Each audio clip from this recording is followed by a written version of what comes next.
Bismillahirrahmanirrahim. Bismillahirrahmanirrahim. Assalamualaikum warahmatullahi wabarakatuh. Alhamdulillah. Alhamdulilladzi hadana li hadza wa ma kunna linahtadiya laula an hadana Allah. Asyhadu an la ilaha illallah wahdahu la syarika lahu wa asyhadu anna Muhammadan abduhu wa rasuluhu la nabiyya wa rasula ba'dah. Qala Allah ta'ala fil Qur'anil Karim. A'udzu billahi minasyaitonir rajim. Bismillahirrahmanirrahim. Yarfa'illahu alladhina amanu minkum walladhina utul ilma darajat. Wa qala Rasulullah sallallahu alaihi wasallam laha khaisuma kunta wa atbi sayyi'atal hasanata tamhuha wa khaliqin nasa bi khuluqin hasanin. Rabbi amri wa lisanku qawli rabbi zidna ilma warzuqna fahma. Amma ba'd. Ikhwan sekalian, arsyadani wa arsyadakumullah, alhamdulillah. Kesekian kalinya marilah kita senantiasa untuk tidak selalu bosan, untuk senantiasa memanjatkan puji syukur kita kepada Allah Subhanahu wa taala. Karena Allah pula tidak pernah merasa bosan untuk memberikan nikmat-nikmatnya kepada hambanya. Maka tidak ada salah satu nikmat, tidak ada salah satu tanda syukur nikmat yang terbaik bagi seorang hamba, melainkan nikmat itu disyukuri dalam 3 perkara. Yang pertama, syukur qalbi. Hendaklah kita meyakini dalam hati kita seyakin-yakinnya bahwa apa yang sekarang ini kita miliki, kita amalkan, kita rasakan, ya, kesehatan badan kita, waktu yang lapang untuk kita bisa bermuajahah, bertolabul ilmi, ya, dan semua nikmat-nikmat yang tak terhitung jumlahnya, semuanya itu adalah pemberian dari Allah Subhanahu wa ta'ala. Yang kedua, syukur lisan, yaitu senantiasa memperbanyak setiap lisan kita untuk memuji kepada Allah Subhanahu wa taala dengan kalimat alhamdulillah. Segala puji hanya milik Allah Rabb semesta alam. Yang ketiga, tidak akan sempurna syukur nikmat kita kepada Allah kalau syukur itu tidak kita syukuri dengan syukur amal, yaitu mari kita gunakan semua nikmat dari Allah hanya satu tujuan, yaitu untuk beribadah kepadanya, untuk taat kepadanya, untuk senantiasa melaksanakan perintah-perintahnya, untuk senantiasa menjalankan nikmat yang dalam kebaikan, dalam amal soleh, dalam segala hal aspek kita untuk menggapai ridhonya Allah Subhanahu wa ta'ala. Insya Allah dengan itu kita benar-benar dikatakan oleh Allah hambanya yang bersyukur. Ikhwan fiddin rahimani rahimakumullah. Alhamdulillah di sore hari ini, ya, atas izin Allah, biarpun diawali dengan turunnya rahmat hujan kepada kita cukup deras, bahkan tadi pakai angin, ya, di tempat kita di Kecamatan Sawasana.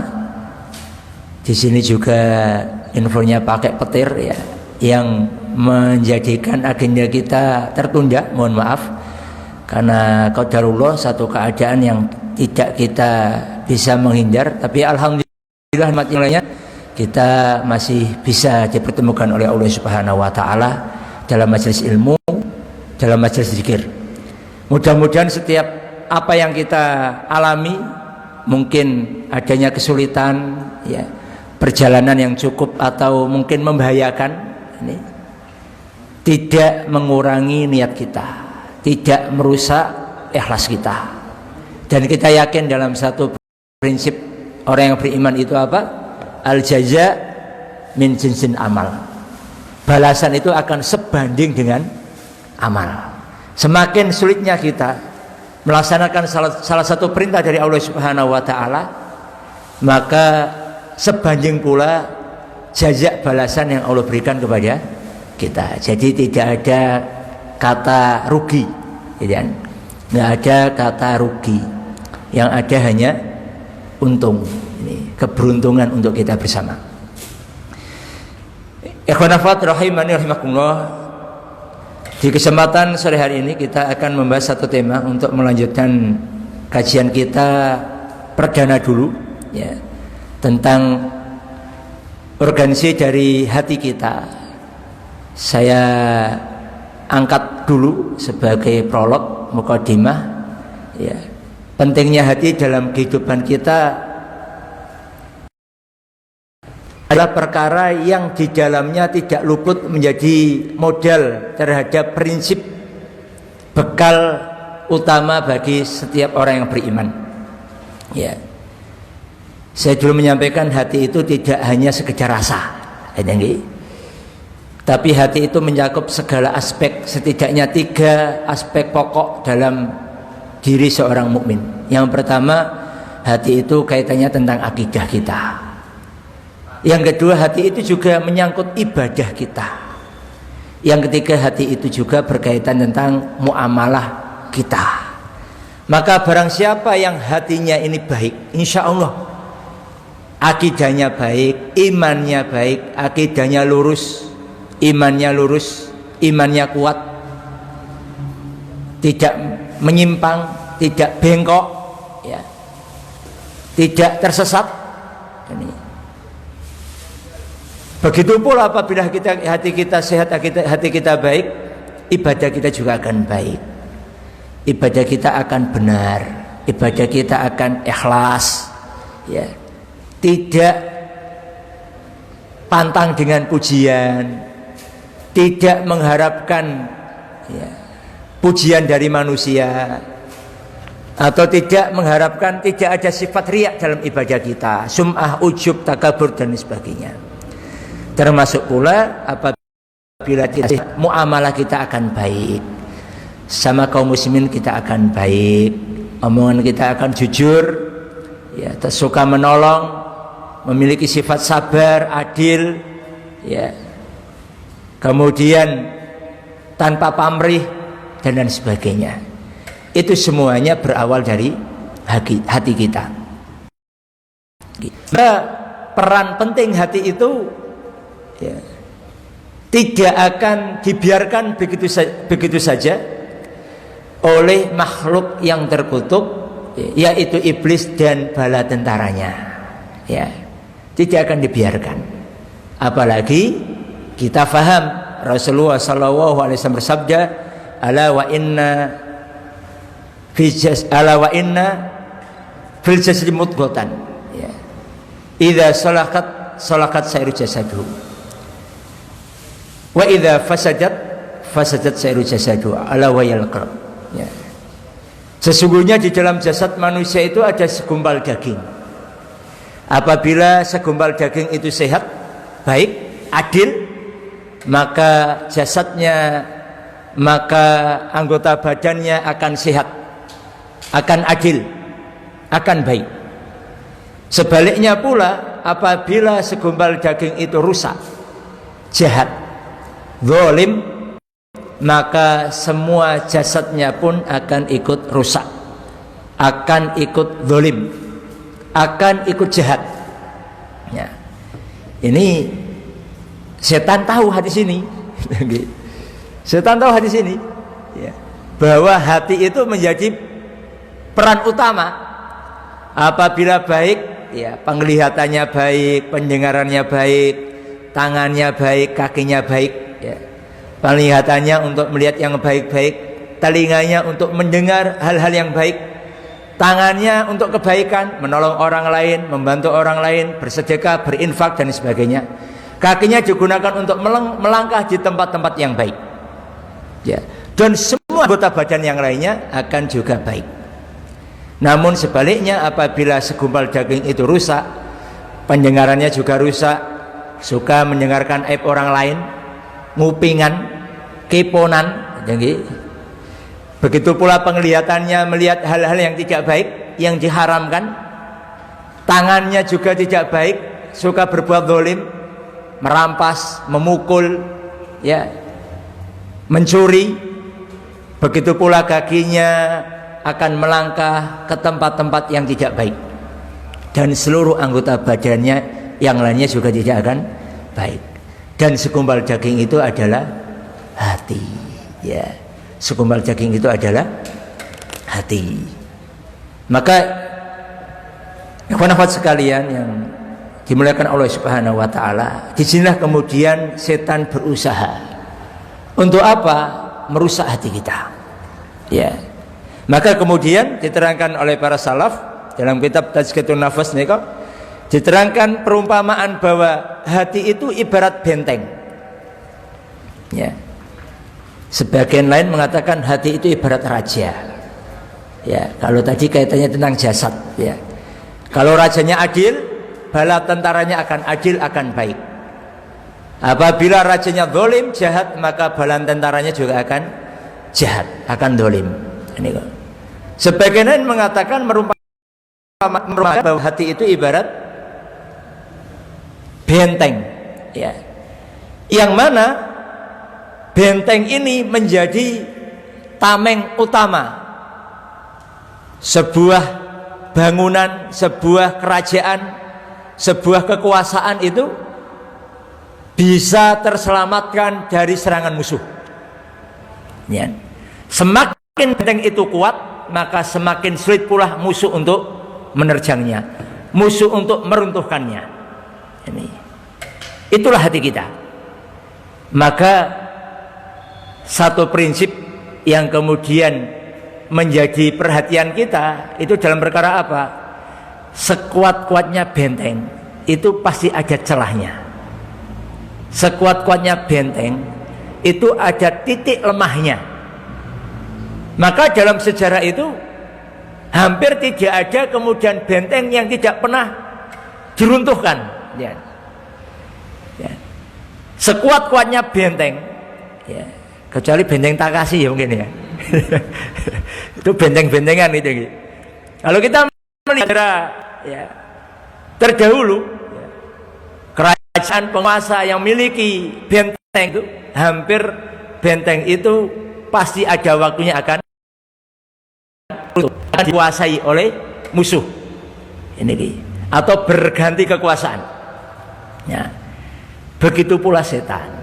Setan tidak akan diam dengan kekuatan hati kita.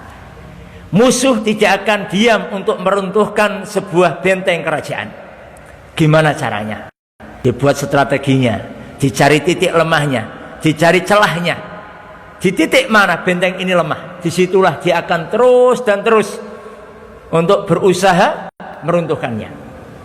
Maka ikhwan sekalian rahimani rahimakumullah, begitu pula hati kita.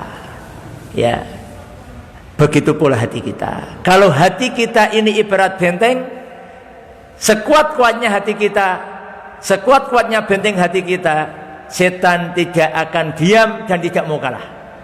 Dia akan terus menyusup, dia akan terus berusaha mencari di manakah titik lemah dalam benteng hati kita, di mana celah-celah yang bisa disusupi dan dimasuki oleh setan ke hati kita.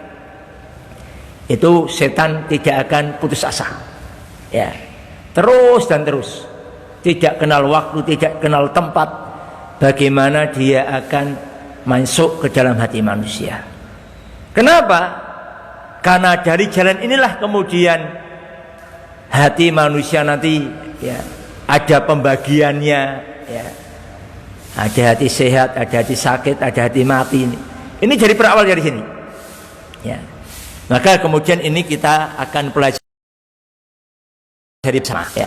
Teman sekalian yang dimuliakan oleh Subhanahu wa taala, mungkin sebelum ke perkara hati, ya, kita diingatkan pula lah, ya, bahwa sebagaimana jasad ini, ya, kita kan kalau dikasih tahu, ya, jasad kita ini bisa dimasuki virus, penyakit, kuman, itu nggih.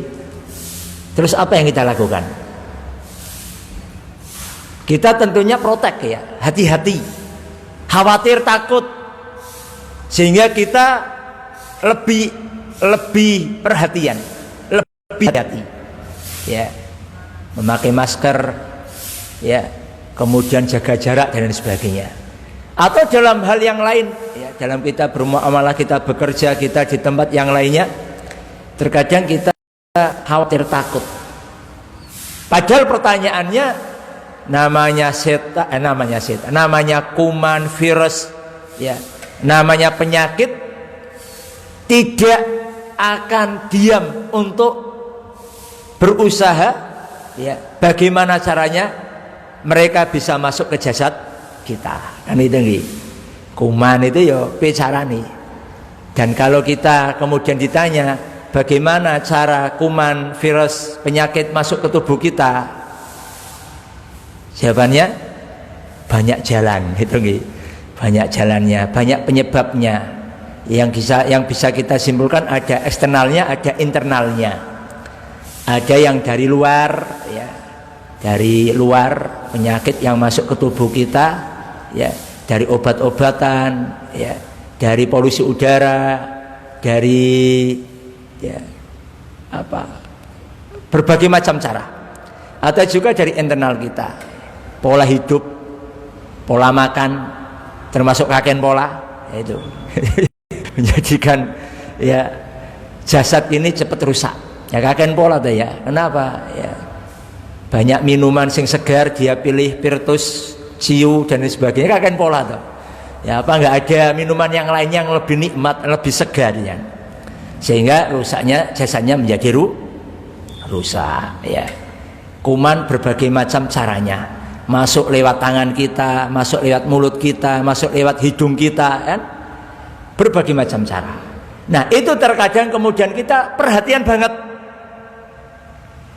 bahkan super protect gitu, ya. Wah, sangat itu nih. Ini benar-benar menjaga itu luar biasa, ya. Nah kalau kita kemudian dikabarkan, diberitahukan, disampaikan oleh ulama kita, oleh ahli ilmu, ya, oleh para salafus soleh, ya, berkaitan tentang bahwa setan juga akan masuk ke hati kita, ya. Lewat mana, sebabnya apa, ya, dan nanti pengaruhnya apa.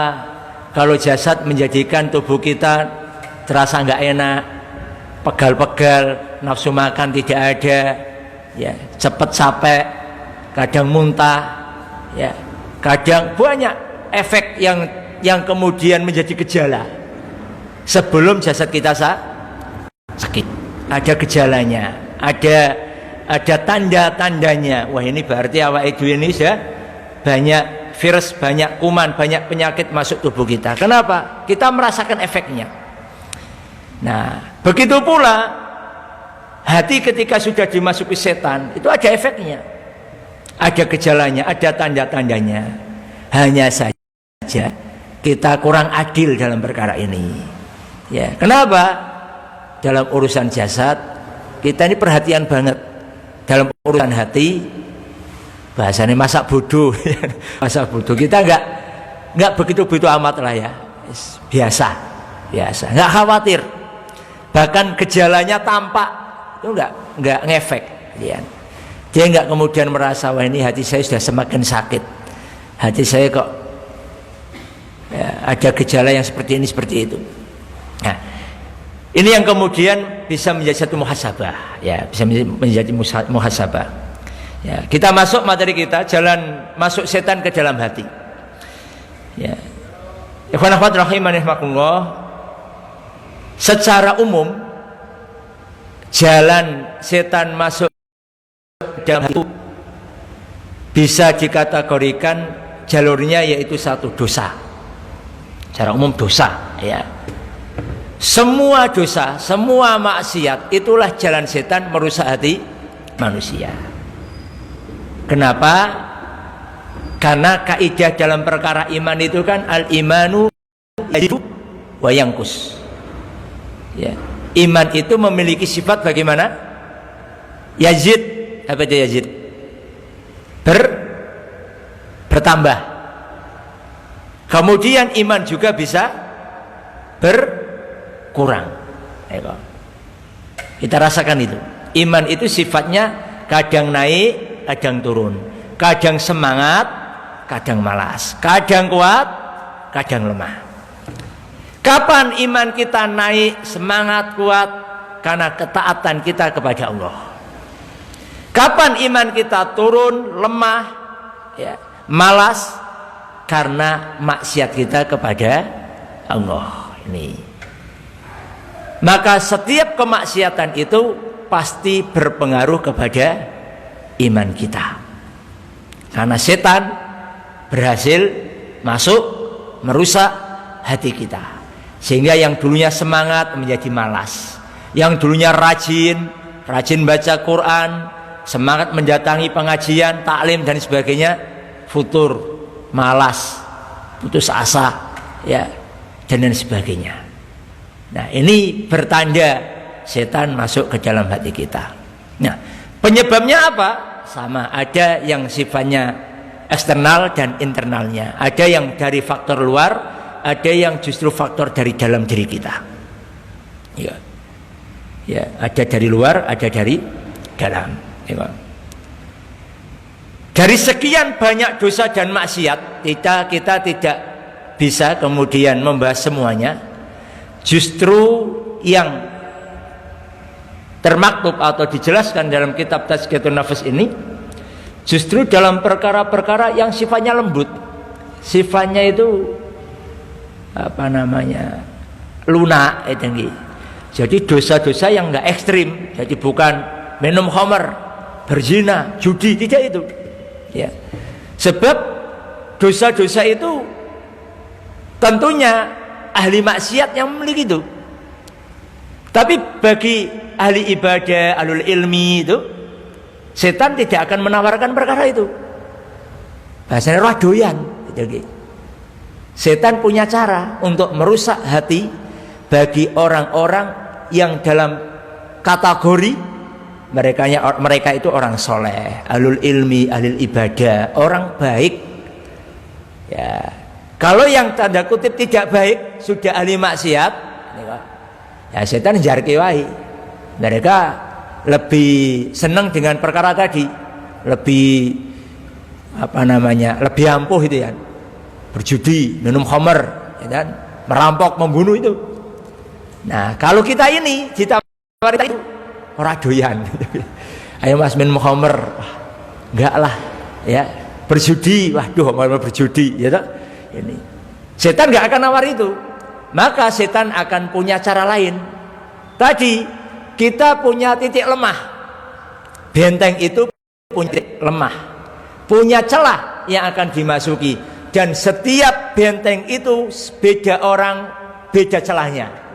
Setiap orang beda titik lemahnya. Saya, kalian ini, antum semua juga berbeda. Setan punya cara dan tidak akan diam dengan kita. Nah, maka kita pelajari satu demi satu, ya.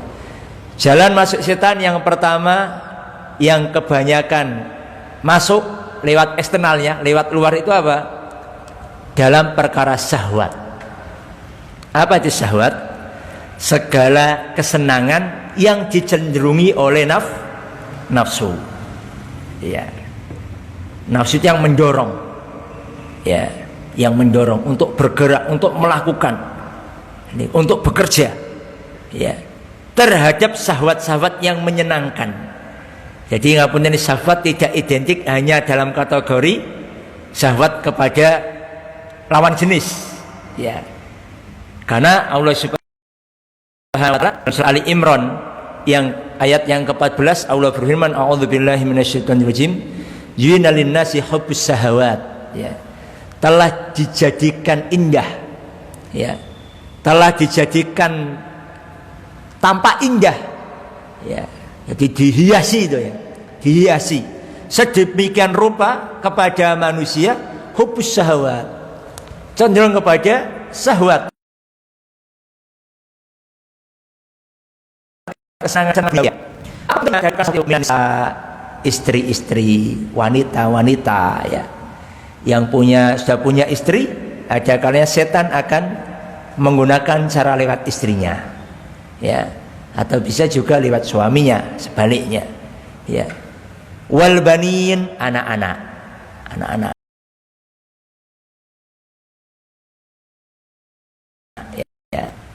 keturunan.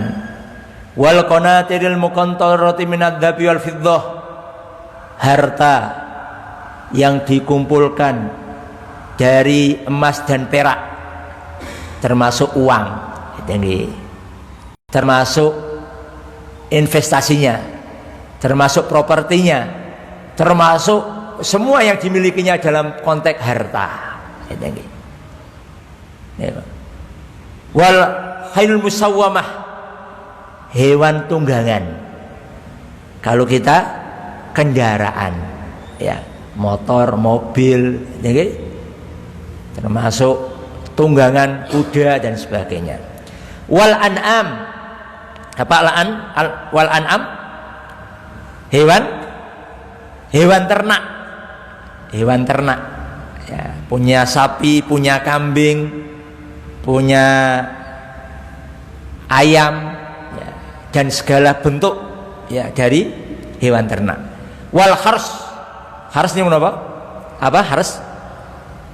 Harsun, yaitu sawah ladang, ya, bercocok tanam, sawah ladangnya, ya. Semua itu, ya, adalah disebut syahwat, ya, syahwat, kesenangan duniawiyah yang dengannya Allah Subhanahu wa taala, ya, menjadikan semuanya itu dipandang manusia menyenangkan, ya, menyenangkan.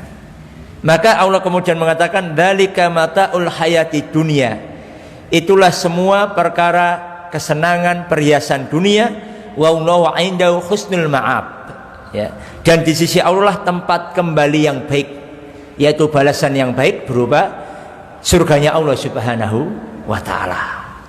Ini faktor eksternal yang terkadang kemudian setan akan datang kepada kita untuk dia masuk ke hati kita lewat perkara-perkara ini, ya, sehingga kemudian hati kita terlena, kemudian kita lalai, ya, gara-gara apa? Semua kesenangan itu kemudian ada orang lali sholatnya, lali ibadahnya, lupa baca Qur'annya. Kenapa? Karena sudah disenangkan dengan pintu-pintu jalan-jalan itu dari setan untuk menggoda hati kita. Dan semua dari perkara, ya, perhiasan dunia ini yang dicenderungi oleh nafsu syahwat kita ini, setiap kita berbeda titik lemahnya, ya. Kemarin sudah kita singgung, ya, dalam perkara ini, ya. Setan akan datangi kita sesuai dengan titik lemah kita. Ada orang digoda setan dengan apa? Dengan wanita, ya. Kalau dia ini orang yang senengan dengan perempuan, dengan wanita, maka dia akan cepat tergoda, ya.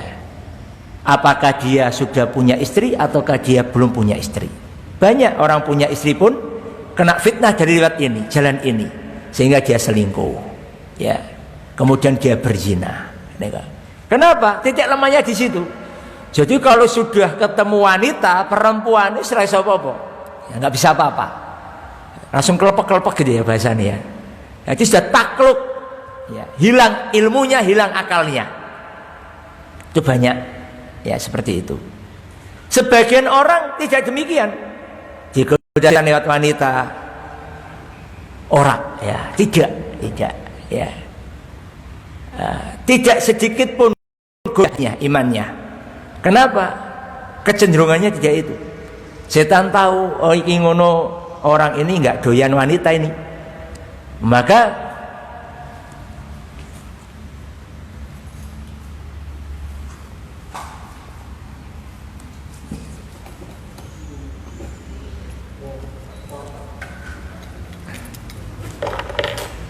mohon maaf, ya. Maka kemudian setan akan mencari titik lemahnya. Nah, ini orang ini nggak doyan wanita ini. Setan cari cara lain, ya. Ternyata dia orang-orang yang suka dengan apa? Al-an'am, contohnya hewan ternak. Jadi nyawang wanita sama nyawang ekornya sapi itu beda rasa, ya. Jadi nyawang ekornya sapi itu tenang hatinya, seneng banget itu, seneng banget ini. Maka disitulah titik lemahnya. Ya, mungkin ya berbeda dengan orang lain.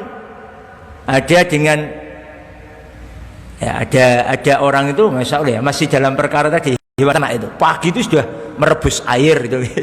Untuk apa? Ayam jagonya, ya Pak. Ya. Sholat durung, nggak sholat, subuhnya ya terlambat, anak-anaknya suruh mandi, dia sudah duluan ngodok banyu, merebus air, untuk apa? Untuk ayamnya. Itulah titik lemahnya. Ya, kalau anak-anak muda mungkin kendaraannya, motornya, wah, kalau sudah motor itu selalu apa-apa, ya, istrinya aja lupa, motornya dilas terus saja, itu, lecet sidik danjani, kotor sih dibersihkan. Ya, dia lupa dengan anak istrinya hanya kenapa? Saking senangnya dengan hewan, dengan kendaraannya. Ini kan gitu ya. Semuanya kita punya titik lemahnya. Tidak sama. Saya, antum semuanya, mari apa yang ada dalam surat Ali Imran ayat ke-14. Ya. Kalau perkara senangnya, semuanya kesenangan. Semuanya kesenangan. Karena itulah kebanyakan manusia mati-matian mengejar dalam kehidupannya dalam perkara itu. Untuk istrinya, anaknya, ya, untuk hartanya, untuk sawah ladangnya, segala itu yang kita kejar. Tapi dari segala perkara itu ada yang lebih condong, ya, yang lebih kita bahasanya lebih hobi, lebih senang. Hati-hati di sini. Maka kenalilah titik lemah kita dalam perkara apa. Disitulah setan akan terus dan terus menggoda kita. Ya, sampai benteng itu runtuh.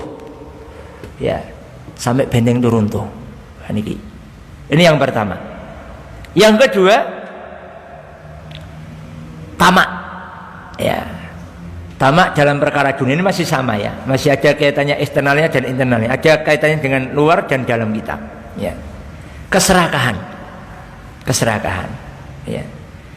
Hadis tentang perkara hati, ya.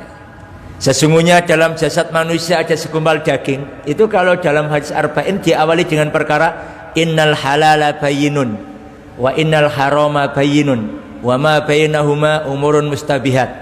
Ya.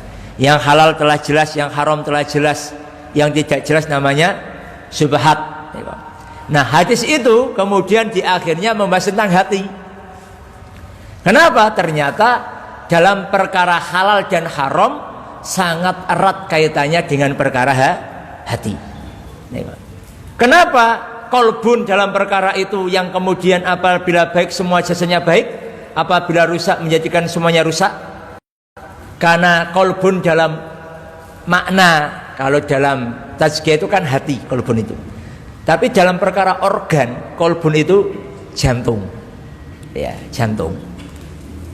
Ketika manusia memasukkan apa yang masuk ke perutnya lewat mulutnya, maka disitulah kemudian akan menjadi darah.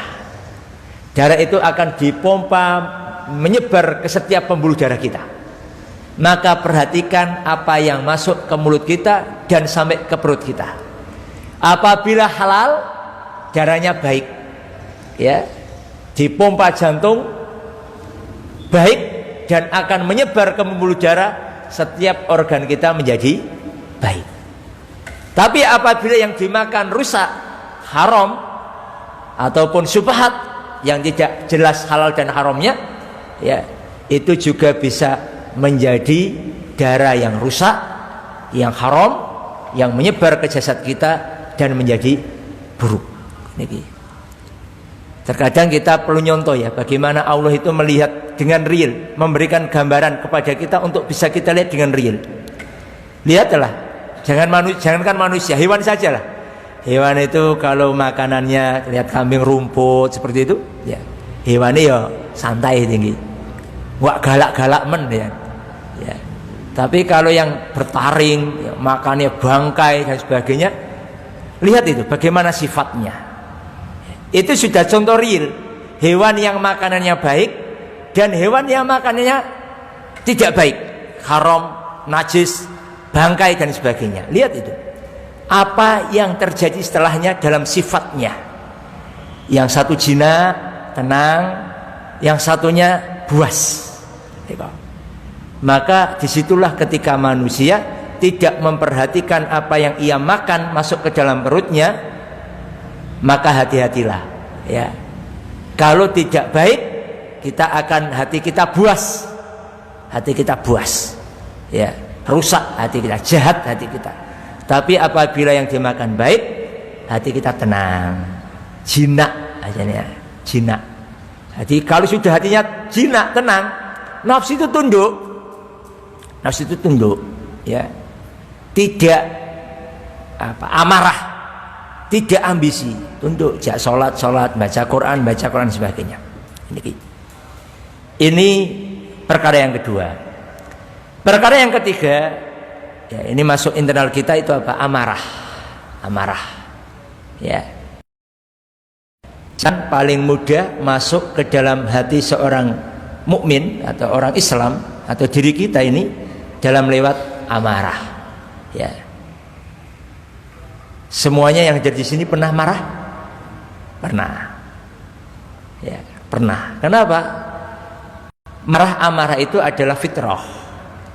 Bahkan apabila marah ini kita tempatkan pada tempatnya, bisa menjadi salah satu penyebab dari perkara yang bisa menyempurnakan iman kita. Karena orang yang tidak memiliki amarah ketika dalam perkara keimanannya, ini tidak akan menyempurnakan imannya. Rasul mengatakan, man ahabba fillah wa abghadha fillah wa ata fillah wa man afillah faqad istakmalul iman. Barang siapa yang cintanya karena Allah, bencinya, marahnya juga karena Allah. Marah ini ya, marah. Memberi karena Allah, menolak pun dia karena Allah, faqad istakmalul iman. Maka telah sempurna imannya. Jadi amarah ini juga penting, ya. Marah itu penting ketika ditempatkan pada tempatnya. Rasulullah pernah marah nggak? Pernah. Rasulullah pernah marah. Jadi terkadang kemudian kita tertipu, ya. Seakan-akan Rasulullah tidak memiliki sifat marah. Beliau punya sifat marah, ya. Tetapi profesional, ditempatkan pada tempatnya. Kapan beliau marah dan kapan beliau tidak marah. Biarpun sesuatu itu tidak enak, ya, yang kebanyakan menyangkut langsung dengan pribadi beliau. Beliau lebih sabar, tenang.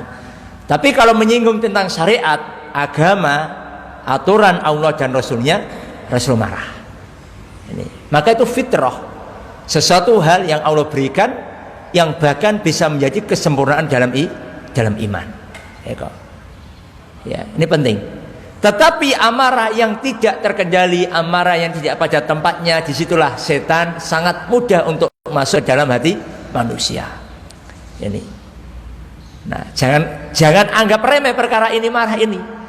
Karena barang siapa yang tidak bisa mengendalikannya, banyak perkara yang akan timbul lebih besar, ya, yang akan menimpanya.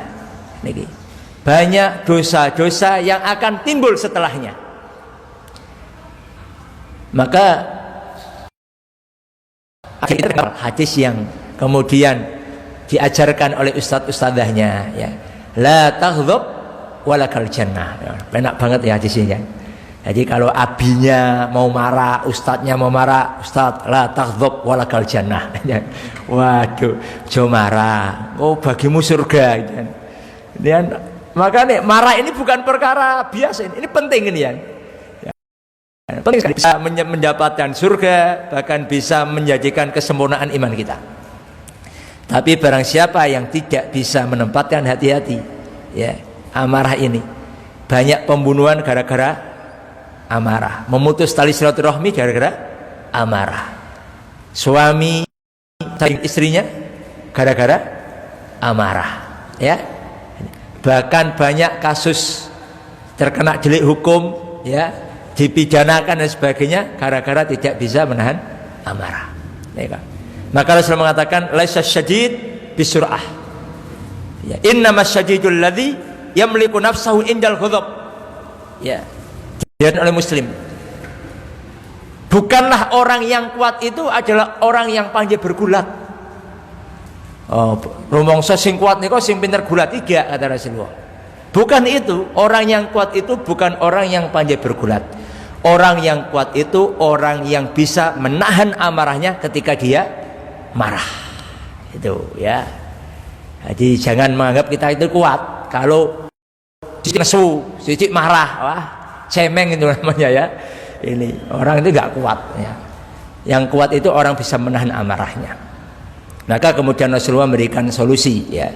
Apabila kita marah dalam berdiri, ketika posisi berdiri, maka duduklah. Duduklah. Kenapa? Kalau berdiri marah ini bahaya. Ya, kenapa? Setan itu kalau menggoda manusia, ya, ketika marah itu seperti anak kecil yang memainkan bola. Kasih bola nih kok. Kalau dipermainkan bocah itu, ngawur bocah itu, tendang kono, tendang kene kan. Maka setan itu mempermainkan orang yang marah, manusia yang marah seperti anak kecil yang mempermainkan bola. Maka hati-hati. Kalau posisi berdiri ini hati-hati. Tangannya sonjotos, tangannya sonendang. Ya. Belum lisannya melaknat, mengutuk, mencela dan sebagainya. Ono piring terbang, ono wajan terbang ya, hati-hati ini. Maka duduklah, duduk, ya duduk. Duduk kok masih marah? Kalau duduk sudah lumayan ya. Kakinya sudah nggak bisa, tangannya nggak bisa, ya, tinggal lisannya. Kalau masih marah, berbaring, baring, dah, hati-hati, ya hati-hati. Banyak perkara, ya, terutama saya sering mendapati suami istri berakhir dengan talak, ya, talak 1, talak 2 itu gara-gara apa? Konflik marah ini. Terus raiso ngontrol, tidak bisa ngontrol lisannya. Akhirnya melaknat, mengutuk sampai ucapan talak diucapkan. Ini, ya. Atau cara yang lain apa? Dianjurkan, biarpun hadisnya lemah, tapi dianjurkan apabila kita marah, berwudulah. Berwudulah. Kenapa berwudu? Karena setan itu yang menggoda kita supaya amarah ini itu dari api. Setan ini dari api. Maka padamkanlah dengan air wudu. Ya. Karena memang ya beda kalau orang itu marah kemudian wudhu. Jangan kan warna apa ya lah, cuci muka aja sudah seger kok. Apalagi kemudian dia berwudhu, lebih tenang, lebih tenang. Ini marah ya. Kemudian sampai jam berapa Ustaz? Udah lebihnya. Saya percepat nih. Yang selanjutnya adalah iri ya. Iri, dengki, ya. Senang melihat orang susah, susah melihat orang senang. Ini bahaya, penyakit hati yang jelek. Bahkan ada orang itu iri itu ada tingkatannya. Iri itu ada tingkatannya. Iri yang paling jelek itu apa? Mengharapkan hilangnya nikmat orang lain biarpun tidak pindah kepadanya. Itu iri yang paling jelek. Yang paling umum itu apa? Mengharapkan hilangnya atau pindahnya nikmat orang lain berpindah kepada dirinya. Kai kok oleh kuno, aku kok nggak oleh, ya ora iso. Kalau dia dapat, mestinya aku ya dapat. Jadi orang-orang ini nggak terima. Ya. Padahal kita menyadari bahwa rezeki, nikmat, pemberian itu sudah ditetapkan oleh Allah Subhanahu Wa Taala sesuai dengan apa? Jatahnya masing-masing. Maka harus kita ingat, ya, barang siapa yang iri atas nikmat seorang hamba, seorang manusia, maka hendaklah ia iri pada kematiannya. Kalau kita mendapati orang itu kok, siapa tadi yang dapat mobil? Oh si fulan, kok enggak aku yo? Dia iri, enggak terima.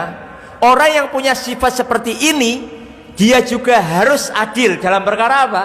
Kalau ada orang yang mendapatkan musibah, sopo kai sing mati, sing meninggal, bapak si fulan, loh kok enggak aku wae? Ya. Berani enggak kita kayak gitu? Ya, enggak berani tuh kita. Kalau kita enggak berani maka jangan iri. Rezeki kita akan tertukar. Ya. Jadi kalau kita mau iri, ya harusnya irinya ya adil. Tidak hanya enak saja. Ya, kalau mendapat nikmat kita iri, mendapatkan nggak nikmat kita nggak mau. Ya jangan gitu. Kalau kita mau iri, yo semuanya kamu irikan kepada orang lain itu. Dia dapat nikmat kamu iri, dia mendapat musibah ya kamu iri. Siapa yang sakit tadi? Siapa yang kecelakaan tadi? Si fulan. Kok kaya? Kok nggak aku ya? Berani nggak? Nggak ada yang mau toh. Nah, maka dalam perkara inilah kemudian setan akan masuk. Ya, iri. Ya, termasuk dosa. Pangkal dosa ya, yang terjadi ya, pangkal dari setiap dosa yang terjadi yang akan melahirkan berbagai macam dosa. Salah satunya adalah iri. Irinya Qabil dengan Habil, yang berakhir dengan apa? Membunuh saudaranya kandung sendiri. Sifat iri. Kemudian kekenyangan. Ini nanti dibahas lagi pada bab racunnya hati. Ya, ini poinnya, kekenyangan. Kenyang itu masuknya setan ke dalam hati. Saya kasih contoh, sebenarnya lagi Ramadan, lihat, perhatikan. Kalau kita puasa, ya, setan tidak punya daya untuk kita. Hati kita tenang, nafsu kita tunduk dan lunak dan jinak. Ikut baca Quran, ke masjid, berangkat ke masjid ya. Ternyata ketika adzan maghrib berkumandang, ya, ada es dawet diminum, es tong-tong diminum, es demit buto hijau ya diminum, telo, ada pisang, makan semuanya. Ditanya temannya, sudah makan belum? Belum. Belum nasi maksudnya, tambah nasi. Kekenyangan. Ya, kenyangan. Iqomah masjidnya, apa yang dilakukan? Wah, sholat di rumah aja, sudah berontak ini, sudah ngeyel nafsunya. Diajak terawih, ketemu imam yang cepat, nesu. Imam kok cepet banget, perutku sampai sakit, gitu. Kayak nguber maling, gitu kan? Sakit hatinya. Ketemu imam yang santai, juga sakit hatinya. Imam kok leda-ledi, nggak jangan rampung, kan? Selak ngantuk ini. Coba perhatikan. Ketika sudah makan, sudah kekenyangan itu, setan mudah masuk ke hati kita untuk merusak diri kita. Itu cuplikannya, insya Allah besok kita bahas waktu pembahasan racunnya hati. Kemudian selanjutnya tergesa-gesa. Ya, hati-hati, tergesa-gesa termasuk pintu setan. Ya, tergesa-gesa itu beda dengan bersegera. Ya, kalau bersegera itu dianjurkan. Ya, wasyari'u ila maghfiratin min rabbikum, ayo bersegera. Ya, ojo ditunda-tunda. Tapi kalau tergesa-gesa, ini berawal dari apa? Kelalaian. Ya, kelalaian. Tergesa-gesa itu dari setan. Bahkan Rasulullah itu merintahkan, idza ataitumus shalah fa'alaikum bisakinah. Apabila kamu mendatangi salat, hendaklah kamu dengan tenang. Tenang. Kita itu mau salat, bukan mau kemana? Salat. Tenang. Berangkat dengan tenang. Ya. Jangan sampai kemudian setan merusak diri kita. Orang mukmin mau sholat itu tenang, menyenangkan, gitu.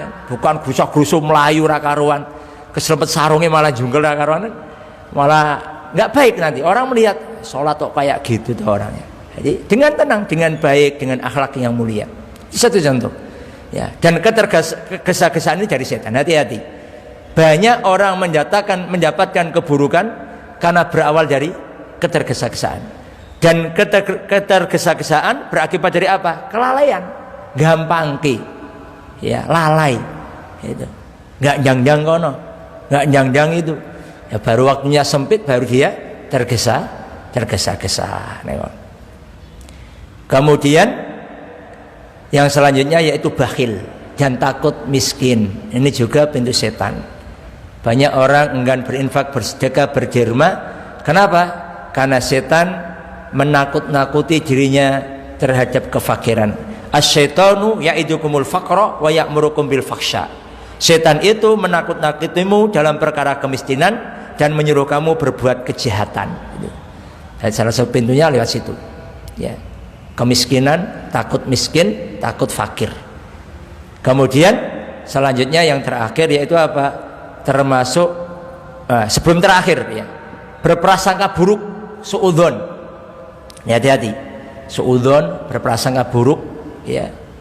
Ini juga pintu setan Dan yang terakhir adalah fanatik.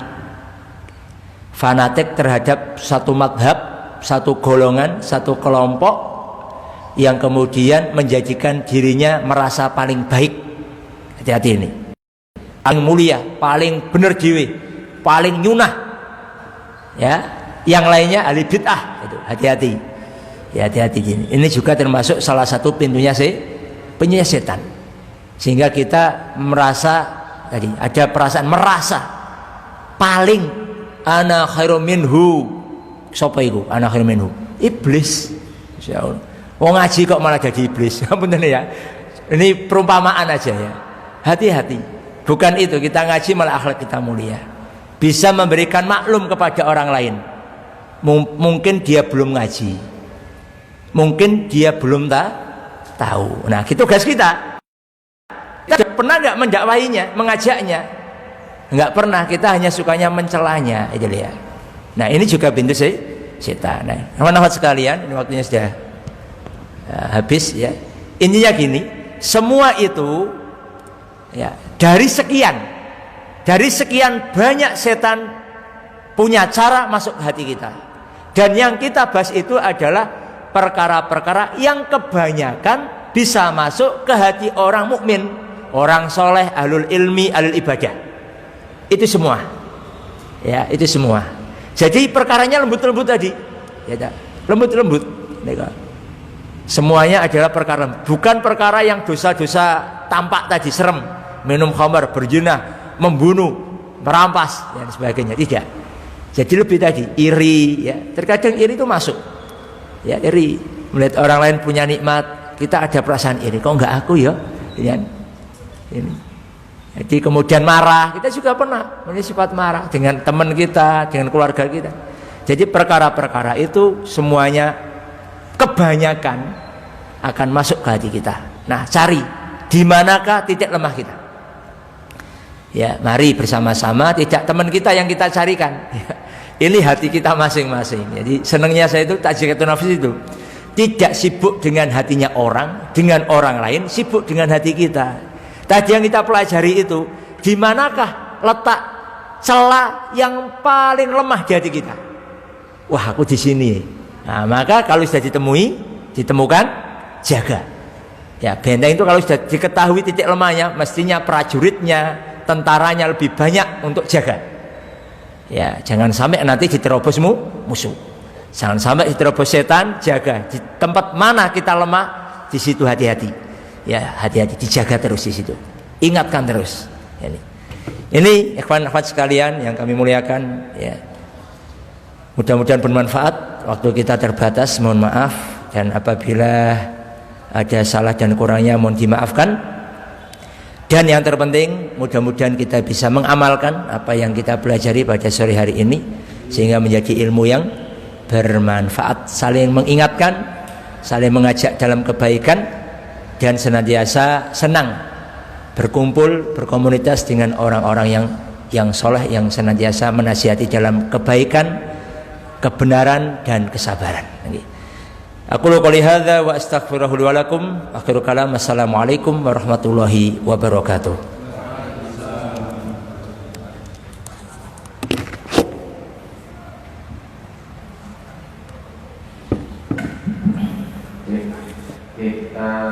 Alhamdulillah terima kasih atas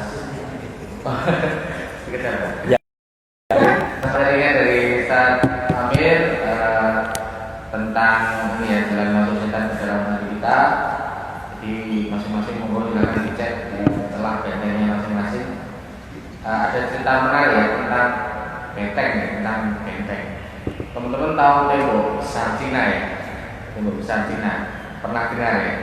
Nah, tembok besar Cina itu kan salah satu benteng yang paling tangguh, panjang sekali dari bibit gunung sampai ujungnya pernah lihat? Ujungnya di lautan, saking panjangnya. Bangunnya lama sekali, banyak korban membangun. Dan itu dibangun untuk mencegah Mongol ya. Di Cina itu kan musuhnya Mongol, mencegah Mongol masuk ke dataran Cina. Tapi menariknya itu jebol teman-teman. Kan jebol benteng itu tembok besar Cina itu. Ada yang tahu kira-kira cara jebolnya gimana? Pernah dengar kisahnya? Apa? Angin. Angin. Angin ya. Angin. Oke, yang lain? Ya, tak singkat aja ya. Ya intinya bukan faktor alam, bukan faktor senjata. Cara jebolnya itu cuma nyogok aja orang itu, dia masuk lewat jalan tengah. Jadi nggak perlu jebol tembok. Jadi yang mungkin sedikit ada sangkut pautnya teman-teman. Kita mengadakan kajian pas ini dan juga acara-acara yang dari itu semuanya tujuannya itu memperkuat sisi sumber daya manusianya. Karena kita berpikir infrastruktur tapi SDM-nya lemah sama saja mungkin. Nanti ya, silakan teman-teman yang ada pertanyaan monggo. Yang akhwat bisa langsung bisa ditulis, yang iwan monggo langsung bisa ditanyakan. Pak Ali, satu-satu dulu ya, dari ya.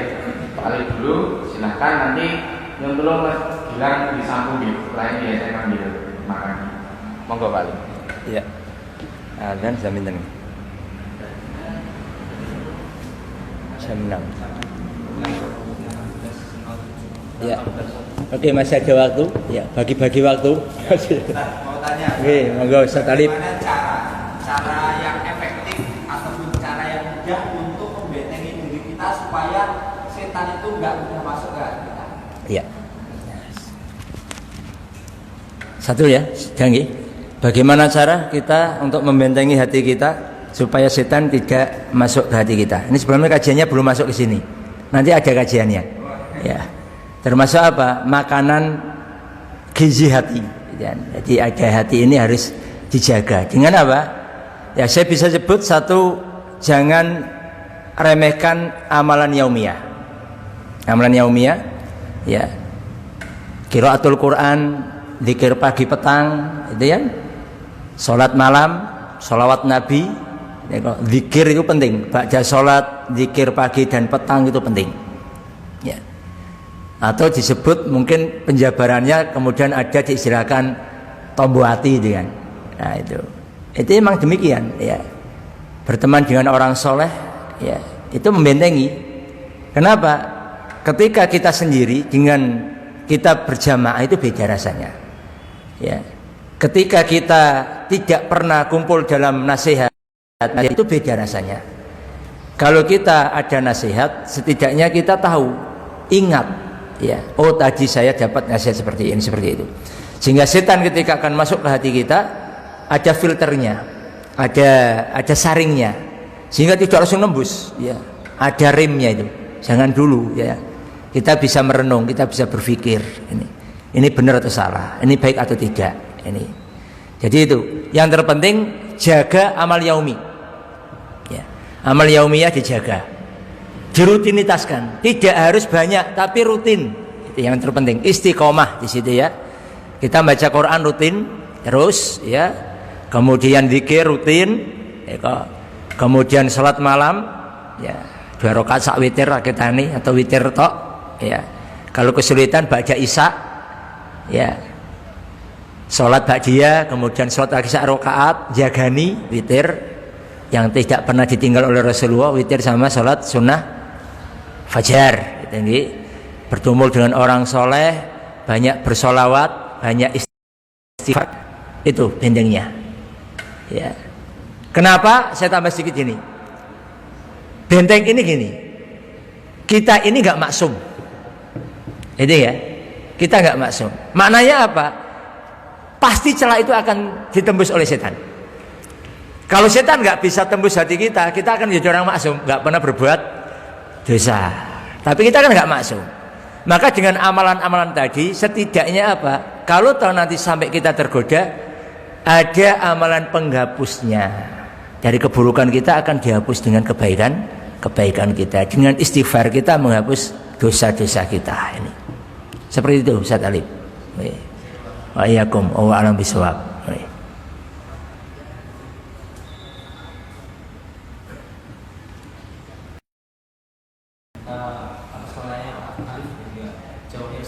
Monggo yang akhwat silakan, kalau ada yang ingin ditanyakan boleh langsung, boleh ditulis. Monggo, ada?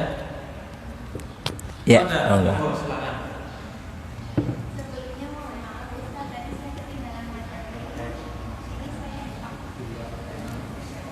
Nggih.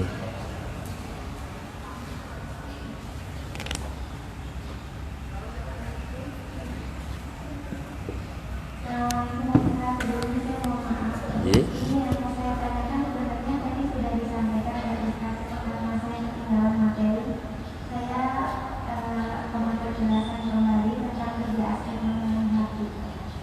Pripun gimana? Oh ngaten nggih, ya, nggih. Ya. Oke, 3 hal yang sangat berkaitan erat dengan hati. Jadi ini pelajaran dulu nggih. Sekali lagi kita ulang, hati itu mengkaji. Jadi kita belajar tazkiyah ini kan satu sih kayak ringan ya. Tazkiyah itu ringan. Ngomong tazkiyatun nafs saya kok. Kalau tafsir, akidah itu kan wah, itu kajian sing berbobot bahasanya gitu ya. Tapi jangan salah kaprah ya, jangan salah kaprah. Tadi sampaikan oleh Mas Danu ya. Saya itu punya majelis rampung kitab tauhid ya, kemudian kajian tafsir. Tapi terkadang girohnya hilang ya. Jadi batas ilmu itu sudah difahami. Ternyata ketika kita evaluasi ya, ada hal yang kurang, ada hal yang belum, apa hatinya dulu ini. Ya, ketika kemudian kita kaji tentang tazkiyah, alhamdulillah bisa ada perubahan itu, ada perubahan. Nah, jadi tazkiyatun nafs bukan kajian yang remeh, tidak. Kenapa? Karena 3 pokok dalam hal yang harus dimiliki seorang mukmin: akidahnya lurus, ibadahnya benar, akhlaknya mulia. Ini sumbernya dari hati. Ya. Jadi hati bukan urusan rasa tadi ya. Perasaan tidak. Hati ini kalau kaitan tentang akidah, kita akan berkaitan tentang percaya, yakin.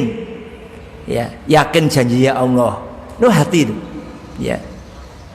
Kemudian ya, ada iman ya. Ini terhadap apa yang dikabarkan oleh Allah dan Rasulnya.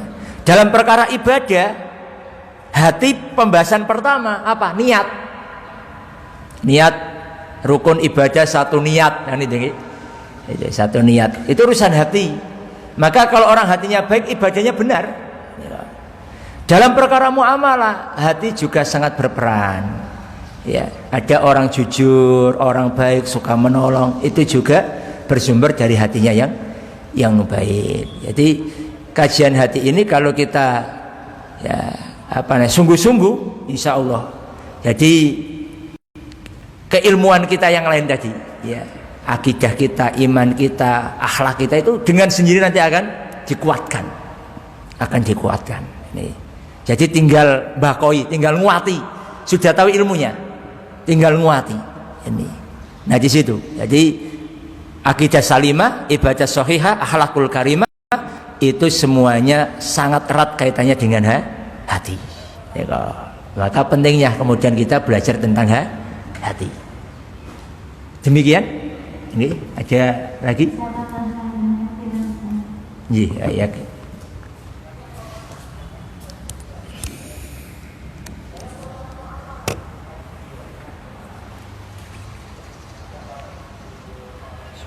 Masih ada lagi? Adakah di IG, Mas? Nggak ada? Sudah? Sudah ada pertanyaan yang apa? Oke. Karena sudah. Waktunya habis. Apa? Oh ya. Oke teman-teman, jadi kajian pas ini yang di offline sama offline maupun yang online ini kita adakan setiap 2 pekan sekali ya. 2 pekan sekali. Kalau teman-teman ingin tahu jadwalnya, nanti bisa di follow IG dari Prismaya di Instagram. Ada di sini Prismaya Banten. Oh ini Prismaya Instagram Banten. Silahkan teman-teman follow, nanti akan banyak banget yang kita share di situ kegiatan dan informasi. Demikian kami ucapkan terima kasih kepada Ustaz dan juga sama sekalian. Mari kita tutup dengan doa kafaratul majlis. Subhanaka wa bihamdika asyhadu an la ilaha illa anta astaghfiruka wa atubu ilaik. Terima kasih. Mohon maaf apabila ada kurang dari kami. Assalamualaikum warahmatullahi wabarakatuh. Waalaikumsalam warahmatullahi wabarakatuh. Ustaz.